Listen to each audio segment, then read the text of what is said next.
Hello friends, welcome you all. आज मैं आपके लिए जो वीडियो लेके आ रहा हूँ, देखिए बहुत ही इंपॉर्टेंट ये वीडियो होने वाला है। देखिए बात करने वाले हैं हम ट्रेंड रिवर्सल की किसी टाइम फ्रेम के ऊपर।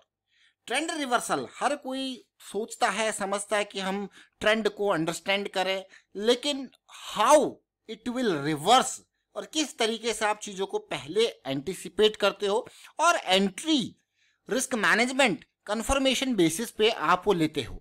अब आप कहोगे यार कंफर्मेशन बेसिस का क्या मतलब। देखिए हम आपको हमेशा कहते हैं go with low risk high probability and high momentum stocks. तब आता है मजा, क्योंकि वहां पे रिस्क बहुत कम होता है। तो आपको पता है कि आप उसी हिसाब से पोजीशन साइज अपना बढ़ा सकते हो। जहां पे रिस्क ज्यादा होता है आपको पोजीशन साइज या तो रिड्यूस करना पड़ता है या फिर ट्रेड को अवॉइड करना पड़ता है। तो चलिए समझते हैं बेसिक्स को। फॉलो कीजिए बेसिक्स को प्राइस एक्शन में, डेफिनेटली आपको ये चीजें इजीली समझ में आएंगी। हाँ, थोड़ा सा टाइम जरूर लगेगा, जो आप प्रैक्टिस में जो टाइम है डेफिनेटली वो लगने वाला है। और आगे बढ़ने से पहले मैं आपको बता दूंगा, अगर आपने अब तक चैनल को सब्सक्राइब नहीं किया तो जल्दी से सब्सक्राइब कर लें, बेल आइकन को प्रेस कर लें, जिससे आपको नोटिफिकेशन आती रहेगी और प्राइस एक्शन सीखते रहे। साथ में मैं ये कहूंगा, अगर आप सीखते हो, इंप्लीमेंट करते हो, चीजें बैक टेस्ट करते हो और आपको समझ में आती है, तो भाई सीखने तक ही लिमिट नहीं रखना है। कम से कम एटलीस्ट कुछ लोगों को सिखाना भी आपको है, ताकि आपको ये लगे कि हाँ आपने जो सीखा है, आप जो यूज कर पा रहे हो, हाँ आप एजुकेशन स्प्रेड कर रहे हो। तो इसीलिए मैं कहूंगा अपने तक सीमित मत रखिए, सिखाइए भी साथ में। सीखने से काम नहीं चलेगा, अवेयरनेस कैसे फैलेगी, बाकी लोग कैसे सीखेंगे, तो सिखाना भी एक आपका गोल होना चाहिए। हम यहाँ पे जो भी है पूरी वीडियोस आपके लिए क्रिएट करते हैं लर्निंग के बेसिस। हम खुद इतनी जगहों से सीखते हैं, उसको इंप्लीमेंट करते हैं, अच्छी लगती है चीजें, बैक टेस्ट करते हैं, उसके बाद आपके लिए भी लेके आते हैं। मैं आपको हमेशा कहता हूं इंपल्स बनेगी तो करेक्शन आएगा, करेक्शन आएगा तो उसका रिजोल्यूशन भी होगा। तो जब करेक्शन आती है, और यहाँ पे ये बड़े टाइम फ्रेम पे आपको छोटी करेक्शन जरूर देखने को मिलेगी, लेकिन छोटी टाइम फ्रेम पे कैसे इस पार्ट को अंडरस्टैंड करना है, कैसे इस पार्ट को अंडरस्टैंड करना है, क्योंकि तभी तो आप ऐसी अपॉर्चुनिटीज को ग्रैब कर पाओगे। सबसे इंपॉर्टेंट पार्ट, मैं आपको अभी अप साइड और डाउन साइड दोनों की सिचुएशन आपको बताने की कोशिश करूंगा। आपने डाउ थ्योरी के बारे में अगर पढ़ा है तो अब तो भाई ठीक है, अगर नहीं पढ़ा मैं कहूंगा एक बार जाइए। डाउ थ्योरी में आपने देखा होगा दो तरीके से रिवर्सल्स आपको देखने को मिलते हैं, एक फेलियर स्विंग के माध्यम से, एक नॉन फेलियर स्विंग के माध्यम से। ये दो टर्मिनोलॉजीज को अपने दिमाग में डाल दीजिए।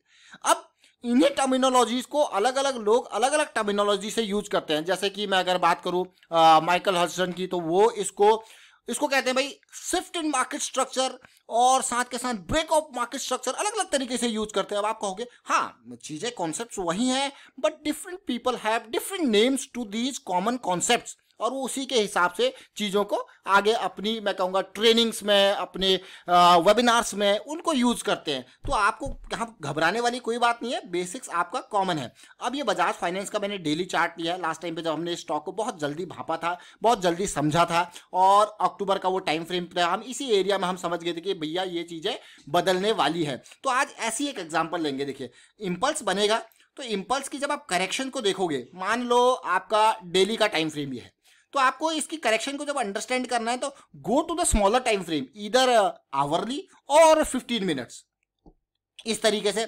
या फिर मान लो ये आपका वीकली का चार्ट है, वीकली के चार्ट में जाइए, डेली पे जाइए या आवरली चार्ट पे जाइए इसको अंडरस्टैंड करने के लिए। मान लो ये मंथली का चार्ट है, तो कहाँ जाना है आपको, मंथली के हिसाब से वीकली पे जाइए, डेली पे जाइए। इस तरीके से आप लोअर टाइम फ्रेम्स का यूज कर सकते हो। और प्राइस एक्शन में ये बहुत कॉमन चीज है। देखिए अगर आप प्राइस एक्शन देखो, कहीं से भी सीखो, मैं कहूंगा तो ये आपको हायर टाइम फ्रेम और लोअर टाइम फ्रेम की अंडरस्टैंडिंग, किस तरीके से चीजें लोअर टाइम फ्रेम पे बन रही है, हायर टाइम फ्रेम पे कैसे उन चीजों का रिजोल्यूशन आपको देखने को मिल रहा है, ये बेसिक है, ये कॉमन है मल्टी टाइम फ्रेम एनालिसिस जब आप प्राइस एक्शन की बात करते हो। तो अब now coming on to the important part, सबसे पहले मैं आपको दिखाऊंगा यहाँ पे इस पार्ट को अंडरस्टैंडिंग, इस पार्ट को समझने की कोशिश करेंगे, कैसे ही चीजें यहाँ पे देखने को मिलेगी। जनरली इस एरिया में अगर आप देखोगे तो वाइकॉफ के जो स्कीमेटिक की हमने बात कर रखी है, इसके लिए आप मेंबरशिप की वीडियो सीरीज देख सकते हो, काफी इंपॉर्टेंट वाइकॉफ स्कीमेटिक की मैं बात करता हूँ। वाइकॉफ ने बहुत चीजें, चाहे वो एक्यूमुलेशन टाइम पे चाहे डिस्ट्रीब्यूशन टाइम पे, वहां पे देखने को मिलती है। लेकिन एक बेसिक डाउ थ्योरी के हिसाब से अगर मैं रिवर्सल की बात करूँ, तो ये स्ट्रक्चर लोअर टाइम फ्रेम पे आपको कैसा दिखेगा, या तो ये स्ट्रक्चर आपको इस तरीके से लोअर हाई बना के ये बनेगा, देखिए लोअर हाई लोअर लो, ऐसी चीजें आपकी चलेंगी। या फिर ये स्ट्रक्चर आपका कैसे बनेगा, इस तरीके से सबसे पहले लो, और ये आपका क्या बना, लोअर लो और फिर लोअर हाई, फिर ऐसे।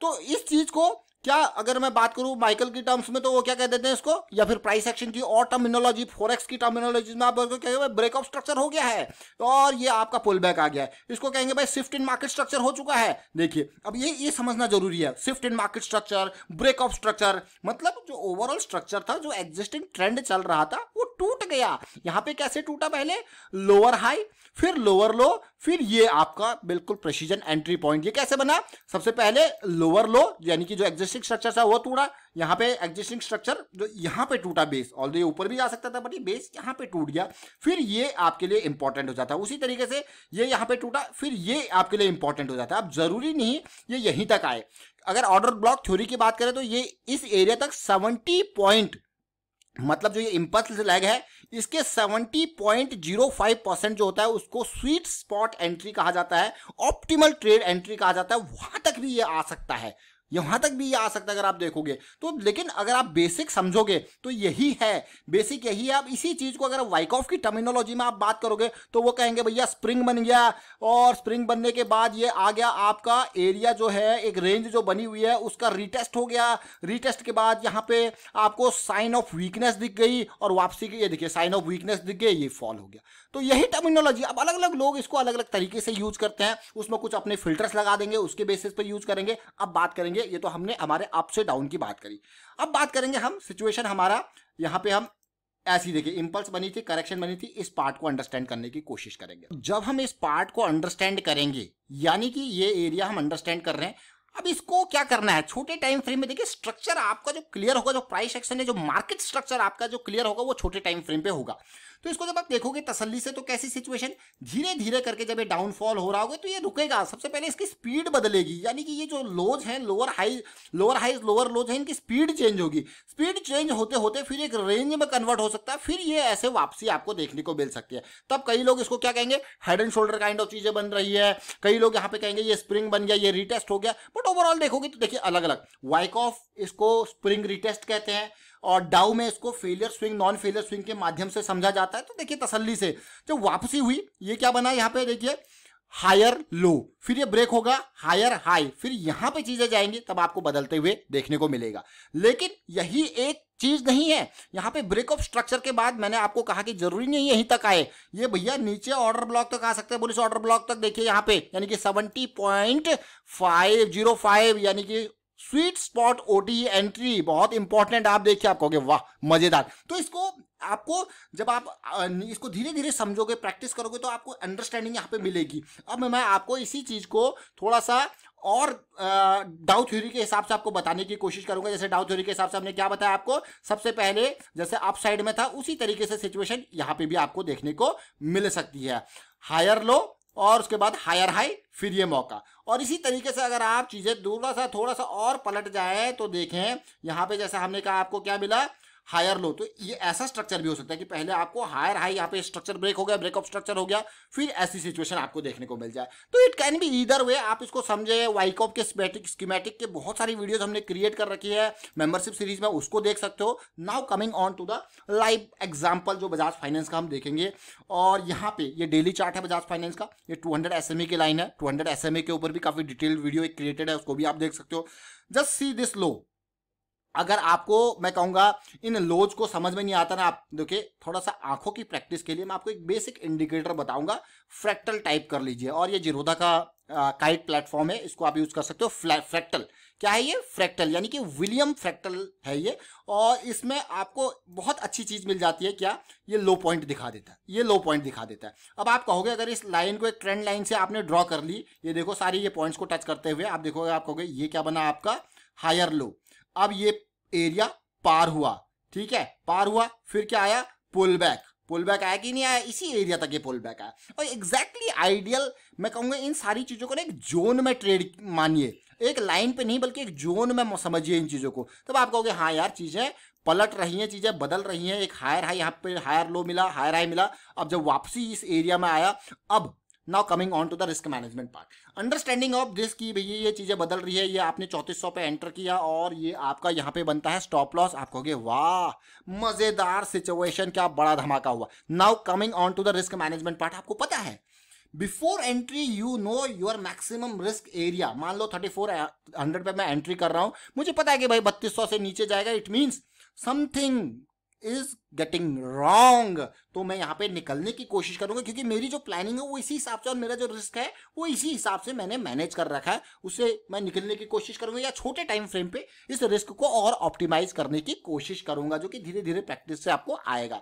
और डीप स्टॉप लॉस की अगर मैं बात करूं, जैसे कि अगर इतना बड़ा रिस्क आपको लेना है तो definitely you will have to reduce your position size. अब इसको समझिए।